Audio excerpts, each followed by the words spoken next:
আমন ধান চাষি ভাইরা আসসালামু আলাইকুম। রাজু এগ্রো চ্যানেলের পক্ষ থেকে সবাইকে স্বাগতম। আজকে আলোচনা ধানে পটাশ সার অর্থাৎ সেচ চাপানে পটাশ সার কেন ব্যবহার করবেন, এর কাজটা কি এবং মাত্রা কতটুকু এবং কেনই বা পটাশ সার দিবেন, আজকে এই ভিডিওটা তুলে ধরবো।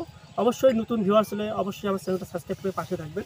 তো আমরা দেখতে পাচ্ছেন মাঠ ভরা ফসল অর্থাৎ ধান চাষ প্রত্যেকটা চাষির স্বপ্ন, ভালো ফলন ঘরে নিয়ে ওঠা আসার জন্য। তো বিশেষ করে আমন ধানে অর্থাৎ পটাশ সারটা আমি এর আগে নিয়ে একটি ভিডিও করেছি, আপনারা চাইলে দেখতে পারেন।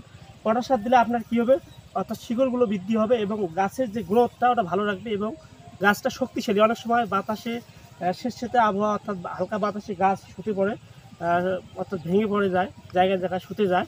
তো এটার জন্য গাছটা পটাশ সার দিলে কী হবে, গাছটা স্ট্রং অর্থাৎ শক্তিশালী হবে। তো বিশেষ করে গাছটা প্রত্যেকটা যদি আপনার গাছগুলো বাতাসে হেলে পড়ে তাহলে ফলনটা কমে। সার দিলে হবে কি, আপনার গাছের গোড়াটা শক্ত রাখবে এবং গাছটা খিটখিটে থাকবে।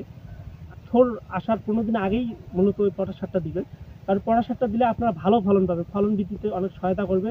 পটাশ সার কী করবে, দানাগুলো বড় বড় করবে এবং দানার যে কালারটা ভালো রাখবে এবং ধানের দানাটা ওজন করবে আর কি, পরিপক্কতা নিয়ে আসবে এবং আপনার শীষগুলো বড় বড় হবে। তো বিশেষ করে পাশাপাশি শিকড় বৃদ্ধি করবে। পটাশ সার অত্যন্ত জরুরি। যারা আপনারা আমন মৌসুমে ভালো ফলন পেতে চান অবশ্যই এই পটাশ সার ব্যবহার করবেন। তো পটাশ সারের মাত্রাটা আমি বলবো।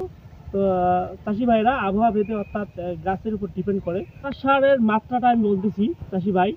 পটাশ সারের মাত্রা আছে স্যারে 1 কেজি হারে আপনারা দিতে হবে, অর্থাৎ স্যারে অর্থাৎ 5% এক সের হয়, ওই স্যারে 1 কেজি হারে আপনারা অর্থাৎ জমিতে ছিটাই দিবেন। অনেকে বলে স্প্রে করা যাবে, সমস্যা নেই, কিন্তু এই সময়টা ছিটানো সবচেয়ে কার্যকারিতা বেশি।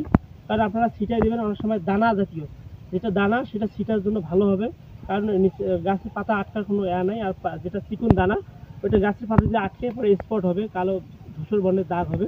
তো আপনারা দানা জাতীয় পটাশটা ব্যবহার করার চেষ্টা করবেন বন্ধুরা। তো অবশ্যই ছিটে দেওয়ার চেষ্টা করবেন, তাহলে গাছের গ্রোথটা ভালো রাখবে এবং আপনার ধানের চিটা পাতান কম হবে এবং ফলন বৃদ্ধিতে সহায়তা করবে। এই টিপসটা যারা ফলো করবেন অবশ্যই তাদের জন্য ভালো সুফল বয়ে আনবে। তো বিশেষ করে চাষি ভাইরা আপনাদের আমন মৌসুমে বাতাসে কিন্তু অনেক সময় ধান হেলে পড়ে। এই হেলে পড়লে কারেন্ট পোকা বা বিভিন্ন পোকামাকড় উপদ্রব বেশি হয় এবং ফলনটা সেখানে কমে যায়। যদি গাছটা সুস্থ সবল স্ট্রং রাখতে চান অর্থাৎ খাড়া থাকতে চান, তা অবশ্যই পটাশ সার ব্যবহার করবেন। পটাশ সার অর্থাৎ সেচ চাপানে অবশ্যই দিতে হবে। তো পটাশ সার সম্পর্কে আমার ইউটিউব চ্যানেলে একটি ভিডিও আপলোড করা আছে, পটাশ সারের কাজ কী, তো চাইলে আপনারা দেখে আসতে পারেন। তো বিশেষ করে পটাশ সারের কোনো বিকল্প নেই চাষি ভাইরা। তো আপনার বিভিন্ন স্প্রে করতেই হবে, এটা বাধ্যতামূলক, কিন্তু পটাশ সার অবশ্যই দিতে হবে। এটা অত্যন্ত গাছের একটা পুষ্টিগুণ। পটাশ সারের শিকড় বৃদ্ধি করে, তো বিশেষ করে পাতার যে প্রসারিত করে অর্থাৎ ফলন দ্বিগুণ করে। তো বিশেষ করে দানাগুলো বড় বড় পুষ্টতায় পরিণত করে এবং চিটা পাতান কম হয় এবং গাছের যে গ্রোথটা সেটা সুন্দর রাখে, অর্থাৎ গাছটাকে শক্তিশালী করে। তো পড়ার কোনো চিন্তা নাই। তো এতটুকু অবশ্যই মাত্রা অনুযায়ী আপনারা ব্যবহার করবেন, অর্থাৎ আর সারটা ছিটানোর একদম নির্দিষ্ট ভালো টাইম হচ্ছে, অর্থাৎ আপনারা পরন্ত বিকেলে শেষ বেলায় করবেন। পরবর্তীতে যদি আটকে থাকে অর্থাৎ শিশির পরে ওগুলো ধুয়ে নিচে পড়বে, যেটা পাতাটা আটকে থাকবে না কেন। তো আজকের আলোচনা এতটুকু। সবাই ভালো থাকবেন, সুস্থ থাকবেন। আল্লাহ হাফেজ।